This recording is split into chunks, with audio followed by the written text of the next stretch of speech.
오늘 왜 이렇게 빠진 걸까요? 장중에 뭐 특별한 악재도 없었는데 말이죠. 오늘 시장 분석해 보겠습니다. 토마토 투자자문의 박준현 운용역입니다. 안녕하세요.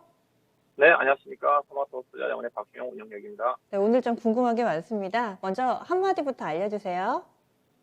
예, 일단 오늘장 한마디는 미 CPI 지표 발표에 쏠리는 눈으로 잡아봤습니다. 네, 주 후반에 예고돼 있었던 소비자 물가 지표 이 부분을 앞두고서 사실 그동안은 앞두고 관망세였다라는 말이 따라붙었는데 오늘은 좀 많이 빠져가지고요. 시장의 중요한 점들, 뭔가 좀 변화가 포착된 부분들 알려주세요. 예, 오늘 장 초반에는 전일 미국 시장 자체도 뭐 CPI 발표를 앞둔 경계감 때문에 혼조권 장세였지 않습니까? 다만 시장이 그래도 하방이 지지가 됐던 부분 자체는 질병통제예방센터의 여행제 완화에 따른 경제 정상화 기대감 자체가 어느 정도 하방이 좀 지지가 되면서 혼조권 장세가 전개됐어요. 국내 시장도 오늘 뭐 장 초반까지만 한다 하더라도 이런 흐름, 오전장까지만 한다 하더라도 이런 흐름이 전개된 게 아닌가. CPI 발표에 대한 경계감도 있었지만은 국내도 경제 지표들이 워낙 좋기 때문에 경기 회복에 대한 기대감 자체가 힘겨루기가 전개되면서 예전과 비슷한 혼조권 장세가 좀 전개가 되는데 결국은 오늘 또 시장의 변동성의 확대 요인 자체는 외국인 수급에서 좀 찾아야 될 것 같습니다. 좀 표를 좀 보시게 되게 되면 오늘 하루 동안에 외국인 선물 매매 동향을 좀 보고 계시거든요. 이게 보라색이 오늘 10시, 11시 정도가 지수가 상당히 괜찮았습니다. 그 시점에서 외국 투자가들이 선물 2,127억을 매수를 했지 않습니까? 그리고 지수가 하락했던 부분 자체가 1시 20분부터 외국 투자가들이 선물 매도가 좀 나오면서 거의 오후 2시, 3시권의 상태에서는 거의 2,000억 가까운 매도가 추세가 좀 됐어요. 그 사이에 현물의 변동은 거의 없었죠. 오늘 외국 투자 현물은 3,000억 가까운 매도가 나왔는데 어제도 2,000억 정도 매도 자체, 현물 매도 자체는 크지는 않았는데 오늘 외국 투자가들이 선물 쪽에서 오후 들어서 매도 포지션을 늘리면서 시장의 변동성을 확대를 했다고 좀 봐야 될 것 같은데 그럼 왜 외국 투자가들이 선물을 좀 팔았느냐? 아무래도 제가 보기에는 내일 만기일과 관련된 그런 어떤 부분도 영향을 좀 미친 게 아닌가 생각이 좀 되는데요. 내일 선물 동시 만기일이지 않습니까? 현재 외국 선물 누적 만기 누적 포지션이 금액상으로 그 2조 원대입니다. 2조 원대이기 때문에 아무래도 이 물량 자체가 좀 부담이 될 수가 있고 외국 투자가 입장에 본다면 선물 매도가 2조 원대 정도 받고 있기 때문에 이런 어떤 부분들이 오늘 주가에 선제적으로 영향을 좀 미친 게 아닌가 그렇게 좀 말씀 좀 드리고 싶어요. 그 다음에 이제 시장의 질적인 데서 변화를 좀 봐야 될 것 같은데 요즘 시장의 흐름의 특징 자체가 계속 얘기하고 있지만 펀드멘탈보다는 모멘텀 장세가 압도적으로 좀 강하거든요. 오늘 업종별로 보시게 되게 되면 대표적으로 보게 되게 되면 오늘 하락이 좀 컸던 것 자체가 금호수기화가 줄 수가 있을 것 같고 또 반면에 상승폭이 컸던 것 자체가 여행 규제 완화와 관련해 가지고 대한항공이라고 좀 봐야 될 것 같은데 그 종목의 이제 공통적인 특징 자체는 펀드멘탈로 따지면 금호수기 주가 자체는 나름 올해 최대 시적이죠. 2조 원대의 영업 이익을 예상을 하고 있는 쪽인데 PR로 따지면 지금 오늘 주가 하락하면 3배, 4배 정도까지 떨어진 상태예요. 그럼에도 불구하고 오늘 먹을 때니까요. 목표 주가를 18만 원 정도 하향 조정을 했는데 하향 조정한 이유 자체가 실적이 이제 피크아웃을 쳤다는 부분이겠죠.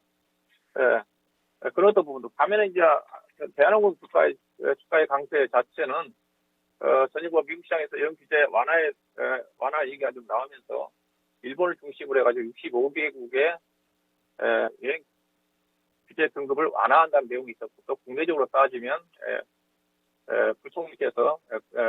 총리께서 백신 접종자에 대해서 해외 여행을 비장이 풀린다 싱가포르라든가 감 사이판을 중심으로 그런 어떤 내용을 좀 봐야 될 것 같은데 근데 이제 이런 또 종목도 비교를 해보냐 간단하게 비교해본다면 대한항공 같은 경우는 아무리 여행 수요가 좋아진다 한다 2조 원대 영업이익 나기가 쉽지가 않거든요. 앞서 금호소기업은 2조 원대 영업이익이라고 했었는데 그럼에도 시가총액은 금호소기업에 비해서 대한항공의 시가총액은 2배가 높다는 거죠. 투자가들의 입장에서 보면 상당히 혼란스러운 부분이 있다. 근데 이들 종목들이 누가 샀느냐? 개인이 산 게 아니라 외국인 투자가들이 샀다는 거죠. 기관하고 외국인 투자가들이 대한항공이라든가 하나투도 좀 마찬가지고 하나투라든가 이런 어떤 면세점 관련해서 호텔 투자라든가 이들 종목 쪽에 이제 기관 애기 투자가들 그나마 수급이 좀 집중이 좀 되고 그동안 개인 투자가들이 실적으로 펀더멘탈을 믿고 들어갔던 그렇던 종목들 중심으로 해서 반대로 기관 애기 투자가들이 금호석이 같은 경우는 오늘 기관 애기 투자가들이 집중적인 매도가 좀 나왔거든요.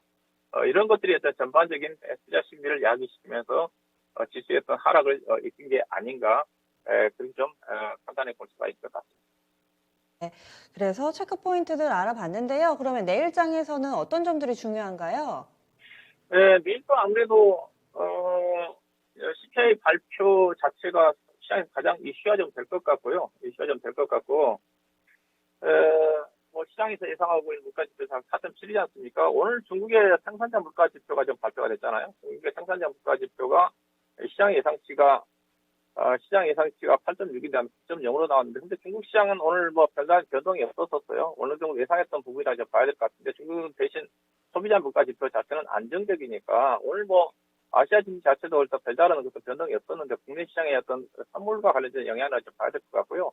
내일 또 아무래도 물가 지표에 따라서 변동이 나올 수가 있는 거고, 물가 지표가 만약에 향후에 뭐 나온다 한다 하더라도 추가적으로 예상치를 상회하는 지표가 나온다 한다면 아마 2월 중순에 있을 15, 16일에 있을 FMC 회의까지도 불확실히 진행되지 않겠다 봐야 될 것 같고, 그 다음에 내일은 선물옵션 동시 만기일이지 않습니까? 만기일 앞서 얘기했다시피 외국인 선물 매수 포지션이 좀 많은 그런 부분과 최근에 선물과 관련해서 변동성이 많이 크게 확대가 좀 되고 있기 때문에 만기일에 대한 부분들 좀 체크해 볼 필요가 있을 것 같고요. 그 다음에 또 한 가지 부분 자체는 내일을 기점으로 해가지고 코스피 200 종목과 코스닥 150 종목에 대한 전기 변경 기준일이지 않습니까? 이제 유동성 신규 빠지는 종목이 있을 거고 또 신규 편입 종목들에 대한 유동성 충격 여부 자체가 종목별로 영향을 미칠 수 있는 거니까 이런 또 부분들을 내일 뭐 체크할 필요가 있지 않겠나 좀 봐야 될 것 같습니다. 네. 그러면은 이에 따라서 어떤 전략이 좀 필요할까요?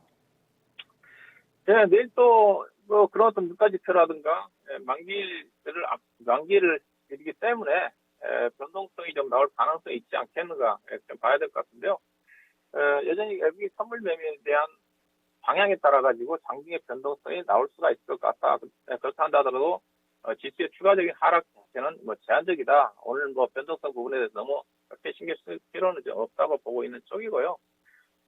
앞서 얘기했다시피 내일 이번 주에서 물가지표가 나온다 한다 하더라도 물가지표가 시장의 컨센서스 아래로 떨어지지 않는 한 6월 중순 정도까지는 시장에서 방향성을 설정하기 어려운 그런 등락과의 기간적인 흐름이 좀 더 전개될 가능성이 크지 않겠는가 좀 그렇게 저는 판단을 좀 하고 있는 쪽이고요.